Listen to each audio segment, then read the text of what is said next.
The British monarchy should be respected and appreciated. Part 2 of 8, on Between Master and Disciples, held in English.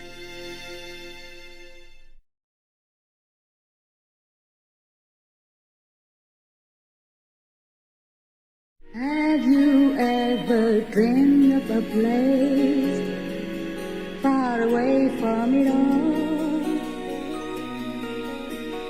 where the air you breathe is soft and clean, children play fields of green, where the sounds of guns never power your dreams?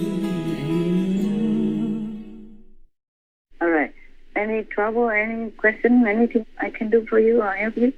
We're all good, Master. Thank you. You're all good? Yeah. All right. We do have some questions, though, when Master is ready. Okay, tell me. So the first question is, because of the ascension of King Charles III, some people protest that they don't want the king to rule over them. Yeah. What does Master think about people protesting? Oh, they have the right to protest, of course. They have the right to express their opinion, because England is a free country. Yes. But they should think, England is one of the best countries in the world to live in, king or not, right? Yes, Master. And it could be due to the monarchy, that England has been very stable and respected by other countries in the world. You know, Her Majesty the Queen of England just left the war, and all the leaders in the world came to pay their respect. Yes, that's right. Yeah. No individual motorcades, but coaches to ferry even the world's princes and presidents, ensuring arrivals ran like clockwork. The Emperor and Empress of Japan, for whom funeral appearances are rare because of their Shinto faith, shared a bus with the King and Queen of Bhutan. Has there ever been a world event where such thought must have gone into the seating arrangements of so many foreign dignitaries and royal families coming to pay their respects to the Queen? Leaving Westminster Abbey, the rare sight of royalty waiting for a bus and forming a queue. But a sign of the global reverence commanded by Queen Elizabeth II amongst the world leaders who came together to lay her to rest. All of them. And even Putin also wanted to come. They didn't let him. And I saw it on the news. One of his allies closed in front of the Queen's coffin, and they protested. They filmed about it. Yes. So these people, if they want to protest, I didn't see a lot anyway, but of course they can express their opinion. But if they don't like England, they don't like the Queen, they could go somewhere else. They could immigrate. You know, nowadays you can immigrate anywhere. Yes. If they think some other country is better without king, then they can go. Maybe they prefer Russia. Maybe they should live under Putin then. What do you think? Huh? Not a good idea. No. Yeah. For example, you think they like that? No. No. Okay. Maybe King Charles, of course, humanly speaking, is not perfect in their eyes, but he's not the worst leader in the world. Don't you think? No, Master. He is not. By the way, he's just symbolic, and he doesn't mess with the political system of England. English people decide for themselves who manages their affairs, their votes, and their parties that choose leaders. Yes, Master. So they should not worry about King Charles too much. And now that the Queen has just left the world, they should show some more sympathy, be more supportive, so that he has the strength to think well and to do good things in their interest. Don't you think? Yes, Master. What is your opinion? Well, there were also a couple of pen-signing incidences. When he was formally proclaimed as King Charles III, when signing the important document, he seemed to get upset that the ink tray was not in the correct position. And he signaled for someone to quickly move it. He said, the servants should have to move these things. I am not to be expected to move these things. So is it the servant's fault that these things happen? You know, this is a price to pay when you depend on other people to work for you. You can't always have things the way you want. First of all, I would not use the word servant if I were you, okay? Because we all serve. They serve, but they are not servants. Servants nowadays, in terms of the way they use servant, is very degrading for humans. Do you understand me? Yes, Master. That's true. We all serve. And the king is the biggest servant than all of them because he has to serve all the people of his country if he gets the concept right. Yeah. Yes. Uneasy are the heads that bear the crown, okay? Yes. Yes. Yes. We all have problems, and being the king is not an enviable position to me. It's a lot of responsibility, a lot of trouble to wait in. And of course, like the Buddha said, no one will absolutely be 100% blamed or praised. Everyone in this world, one way or another, one day or another, will be blamed or will be praised, but not always completely either side. See what I'm saying? Yeah. Yes, Master. So, you see, I think it's the queen's fault, Oh. not the servant's fault, not the prince's fault. Some people say, oh, that's how we know how he treats his servants. It's not like that. Maybe he didn't treat his so-called servants that way before. It's just because the queen's sudden death that throw everybody into disarray mentally. Do you understand me? Yes, Master. Yes, Master. All of them love the queen. All the workers in the royal household love the queen. And they have been serving the prince for decades already. So he has never complained. It's just this time they're all very, very sad, very sorrowful. So they probably forget what to do for the right thing. You see what I'm saying? Yes, Master. That's the number one thing. Number two, they have never done this before. This is the first time they have to prepare a tray for the prince to sign such important documents Yes. once in his lifetime. Yes, that's right. So they're just all confused Right. Yes, Master. that's true. and too sad to even put their minds together. They're just humans. And it's not the prince's fault either. Of course, he just lost his mother, his most beloved mother. Yes, Master. Yes. And he has no time to even mourn her or anything. He's not allowed to. He has to immediately take on the most responsible position in England. And in his heart, he is pain. Understand me? He pains. He cries.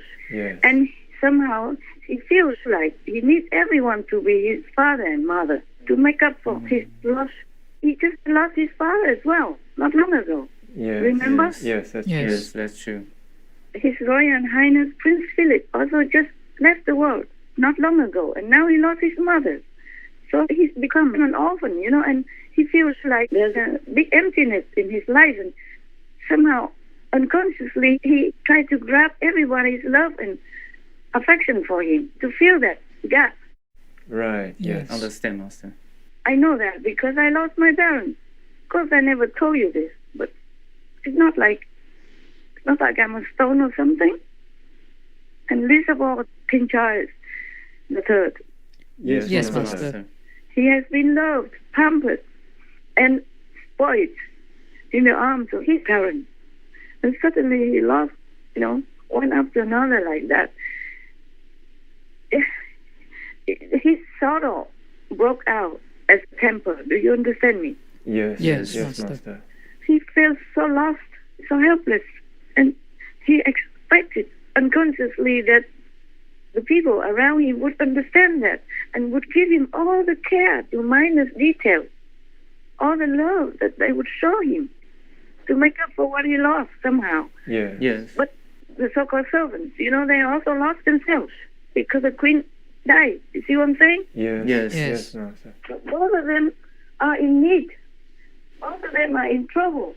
And both cannot help each other. That's the only problem. Okay? Yes. Yes. So it's nobody's fault. It's just they love the queen too much. Right. And when you love somebody too much and you lose them, then you're in big trouble. You cannot think straight. You understand that or not? Yes, Yes, Master. Master. To my darling Mama, as you begin your last great journey to join my dear late Papa, I want simply to say this. Thank you. Thank you for your love and devotion to our family and to the family of nations you have served so diligently all these years. May flights of angels sing thee to thy rest.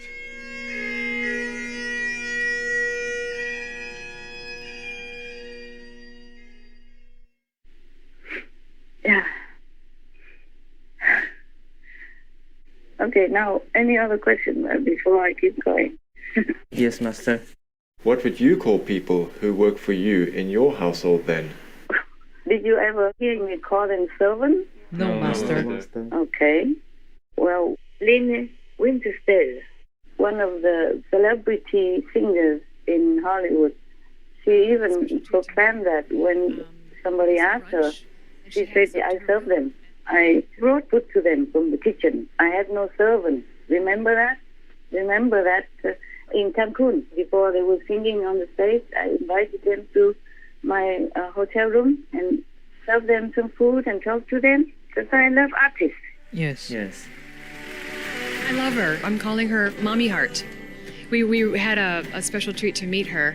I guess a brunch, and she had us up to her room, and she cooked for us. I mean, it was a spread of food, and there's so much more backstage that she brought, and wants everybody to take a bag of food home. So she's quite remarkable. She really is. Mommy Heart, I love you. It was an honor to meet her. My consciousness is elevated. It really is. I met her this morning for the first time, and she actually served us lunch. It's not like she had servants or something. She's wonderful. She's like a mother. She's an earth mother to the world. And she was that same way with us as she was here tonight. That's pretty terrific when you can be with a few people or you could be with hundreds of people and have that warmth and have that sincerity and have that love. She's a great lady, great example for the world. I hope our future is in her dreams and in our dreams, and that we have a better, safer, cleaner world. Not because they sang on that occasion. They sang for the people who came, VIPs and all the people who came to that hotel that day for the green ceremony, to give some green awards to some people who are champions for a vegan and green world. Remember that in Cancun?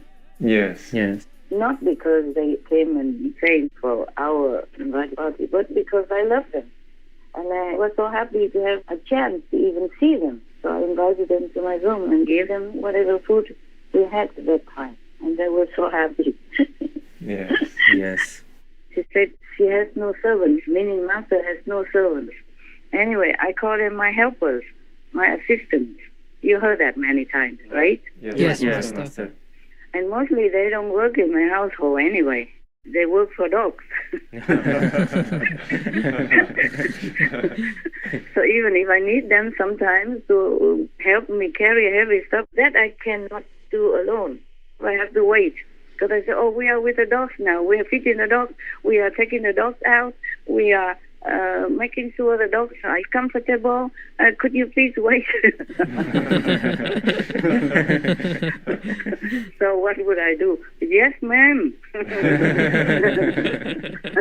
I will wait, ma'am. No, I will wait, sir. Yeah, often I make jokes with it. I never call them servants. My God, I don't remember, so. I don't remember ever saying that. Did you ever hear me say that? No, No, Master. Master. Yeah, when I talk to you about them, I say they are dog managers or dog caretakers, Yes. dog protectors, dog guardians, but I never call them so. I don't dare. I never think about that. I never think about that word to give them. I never thought like that because They are children of God. How dare I say anything like that? Huh? Yes, Master. Yes, Master. There are no servants in this world. There are only children of God assigned to different duties to keep the world functioning. Understand me? Understand. Yes, Master. Suppose the king rules England, or any king rules for any country, without any of these so-called servants. Can they even rule? No, Master. Oh, I don't know. Maybe they can. No, not as well. Maybe they can. They have to be retrained in the opposite direction of the way they have been trained to be. Yeah. Yes, Master. Like, for example, Prince Charles, do not blame him too much. He has been trained differently. He has been groomed to be the king. And in the old tradition, the king rules the country. Okay, the top, number one, over everybody else. And the king's orders, everybody has to obey. And everyone has to work for the king, not vice versa. Yeah? But they forget the king also has to work. It's just different jobs. Yes, Master. Yes, Master. Have you ever dreamed of a place far away from it all, where the air you breathe is soft and clean, children play fields of green, where the sounds of guns never power your dreams?